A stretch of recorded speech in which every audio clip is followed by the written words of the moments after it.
Bab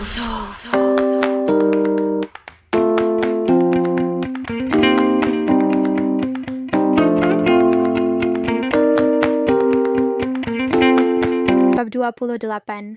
Lain di mulut, lain di hati. Di perjalanan pulang, ponsel Rafael terus saja berdering. "Angkatlah, berisik. Al sepertinya mau tidur lagi," kata Revalina.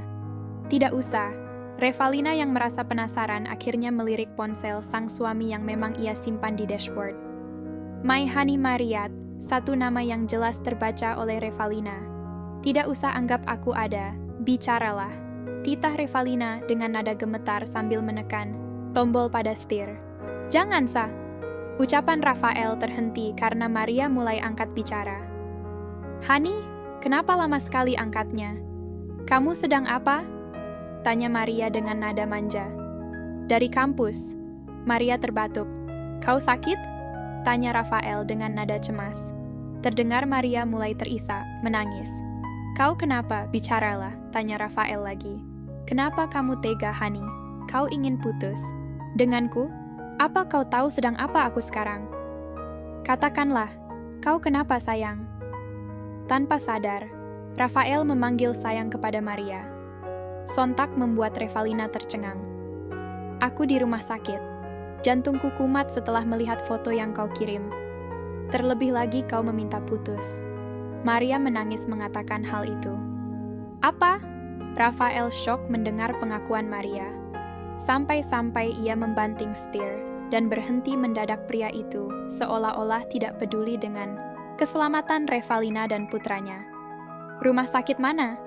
"Singapura. Apa kau mau menjengukku, Hani?" "Pasti, sayang. Tunggu aku di sana." Revalina melirik ke arah Rafael. Terlihat jelas raut cemas dari wajah suaminya itu. Jangan tanya bagaimana isi hatinya. Teramat sakit yang ia rasa. Perhatian Rafael 100% teralih kepada Maria, hingga akhirnya Revalina memutuskan untuk turun dan tidak Rafael sadari. Benar saja. Setelah Revalina turun, mobil Rafael melesat dengan kecepatan tinggi. Revalina tersenyum, walau sebenar hatinya menangis. "Kau sungguh menganggap aku tidak ada." "Baiklah," gumam Revalina sambil menatap mobil Rafael. "Kita naik taksi aja ya, sayang," sambung Revalina sambil mengusap kening Aldefaro, padahal bayi itu masih tertidur. "Tin!" Sebuah mobil hitam berhenti tepat di depan Revalina.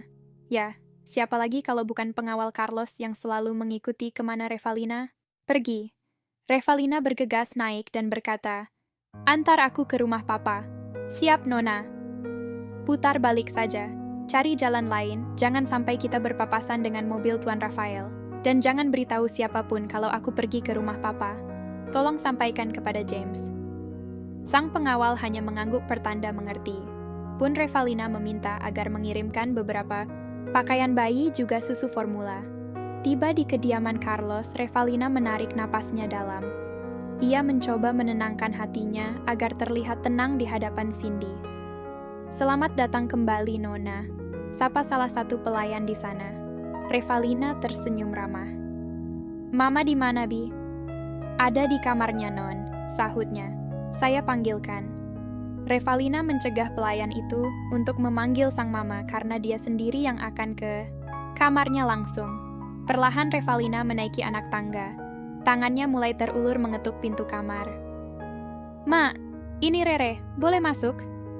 Cindy yang tengah menerima telepon dari rekan bisnisnya, segera mengakhiri sambungan kemudian membukakan pintu. "Ya ampun, sayang, apa kabar, Nak?" tanya Cindy. Wanita parubaya itu menyambut putrinya dengan antusias. "Baik, Ma. Mama gimana kabarnya?" Cindy mengusap lengan Revalina. "Baik, sayang."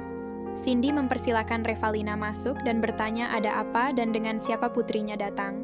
"Tadi Rere ngajak Embul main di taman. Sekalian saja ke sini. Rere kangen sama Mama." "Suamimu tahu?" Revalina tersenyum. "Tahu kok, Ma. Tadi pagi dia berangkat ke Singapura. Ada urusan katanya.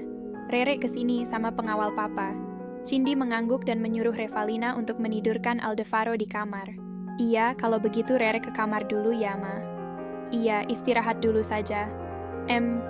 Apa kalian akan menginap di sini?" "Tentu, Ma. Mungkin sebentar Iagi perlengkapan embul nyampe. Kening Cindy mengerut. Loh, emangnya kamu tidak bawa perlengkapan bayimu? Revalina menjawab, saat main ke taman memang tidak membawa apapun. Ia berdalih bahwa dirinya malas untuk pulang sekadar membawa perlengkapan bayi. Cindy hanya beroh saja tanpa merasa curiga. Revalina merebahkan Aldebaran di kamarnya. Gegas ia ke kamar mandi untuk membersihkan diri. Menangis, itu yang Revalina lakukan.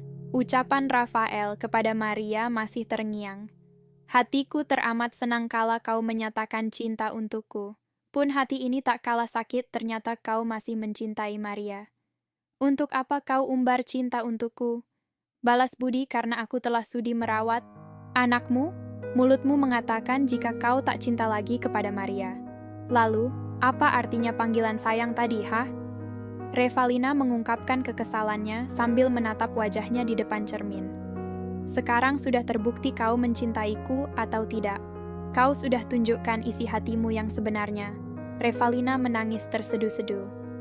Tanpa ia sadari, Cindy mendengarkan semua yang Revalina ucapkan, karena pintu kamar mandi yang tak tertutup rapat. Semula, wanita paruh baya itu bermaksud hanya mengantarkan perlengkapan Aldebaran saja. Akan tetapi, jeritan hati dan tangis pilu yang ia dengar. Bulir bening pun turut menetes di pipi Cindy. Cindy tergesa-gesa mengusap air matanya dan menghampiri Aldebaran yang ternyata sudah terbangun. Gegas tangannya dengan lincah membawa bayi itu keluar. Sama nenek dulu ya sayang, ucap Cindy sambil mengusap kepala sang bayi. Ia membawa cucunya ke ruang keluarga, sedang asyik bermain dengan sang cucu. Cindy dikagetkan dengan suara bariton di belakangnya. Ada cucu kakek rupanya. Astaga, Papa, bikin kaget saja, kata Cindy sambil mengusap dadanya. Lah, Mama ini main sama cucu apa melamun? Tanya Carlos. Rere kapan datang? Lanjutnya sambil duduk di samping Cindy. Papa tolong jagain Al dulu ya. Mama mau panggil sopir dulu. Carlos menggeleng. Bukannya menjawab pertanyaannya, sang istri pergi begitu saja. Selang beberapa menit, Cindy menghampiri suaminya bersamaan dengan datangnya sopir yang mengantar Revalina tadi. Ada apa sih, Ma? Nanti Mama cerita, jawabnya. Tolong kamu ceritakan, kemana saja tadi nonamu pergi? Tanya Cindy kepada sopirnya. Sopir sekaligus pengawal itu menceritakan kemana saja nonanya pergi, sampai Revalina turun di jalan dan ditinggal oleh Rafael. Apa? Carlos kaget mendengar penuturan sopirnya. Nonamu tidak pergi ke taman? Tanya Cindy. Tidak, Nyonya. Oke, kau boleh pergi. Sang sopir pun pergi setelah berpamitan. Sebenarnya ada apa, Ma? Tanya Carlos penasaran. Kedua netra Cindy menyapu ruangan karena ia merasa bisa saja Revalina datang. Cindy menceritakan alasan Revalina kenapa datang ke rumah, pun dengan apa yang ia dengar sewaktu dirinya ke kamar Revalina. Kita harus gimana, Pak? Kasian putri kita, ucap Cindy dengan mata berkaca. Carlos menarik napasnya dalam dan mengembuskan perlahan. Kita cukup tahu saja, Ma. Jangan ikut campur. Biarkan mereka menyelesaikan masalahnya sendiri. Tapi kan, Ma, itu risiko yang harus Rere terima.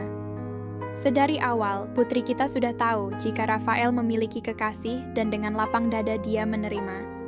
Tugas Rere sekarang adalah bagaimana agar suaminya itu bisa luluh kepadanya. Cindy terdiam. Sebagai seorang ibu tentu saja ikut merasakan apa yang putrinya rasa. Ingin rasanya ia menemui Rafael dan memakinya saat itu juga. Di kamar mandi, Revalina sudah merasa tenang. Gegas ia melaksanakan ritual mandi.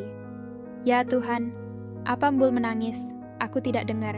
Siapa yang ambil Mbul ya? Kalau Mama, jangan tahu kalau aku nangis. Revalina bermonolog saat keluar dari kamar mandi. Duh, gimana ini? Revalina bergerak cepat mengenakan pakaian serta membubuhkan bedak agar terlihat segar. Setelah dirasa cukup, wanita itu meninggalkan kamar. Kaki jenjangnya menuruni anak tangga dengan mata mencari keberadaan putranya. Sayup terdengar tawa dari Aldebaran. Ia pun menghampiri. Kamu di sini rupanya sayang, kata Revalina. Tadi Mama yang ambil Al, sambungnya kepada Cindy. Cindy tersenyum. Iya sayang. Papa apa kabar? Sapa Revalina sambil memeluk. Baik nak, kamu sendiri. Gimana? Sangat baik, Pak. Kamu bahagia? Timpal Cindy bertanya. Revalina tersenyum lalu menjawab. Bahagia dong, Ma. Suamiku sangat baik dan perhatian. Ingat, suatu saat nanti, jika kalian ada masalah, tolong selesaikan dengan kepala dingin. Kalian jangan saling menghindar, ujar Carlos. Dek. Hati Revalina menerka. Apakah kedua orang tuanya sudah mengetahui semuanya atau justru tidak? Re, kok bengong? Iya, Pak. Rere mengerti kok. Carlos berpamitan untuk membersihkan diri. Tinggallah Cindy, Revalina, dan si bayi gembul. Mama siap jadi pendengar setiamu, Re. Jangan sungkan untuk bercerita. Apapun itu. Revalina mencoba untuk tersenyum. Iya, Ma. Rere yakin Mama sudah tahu apa yang Rere alami hari ini.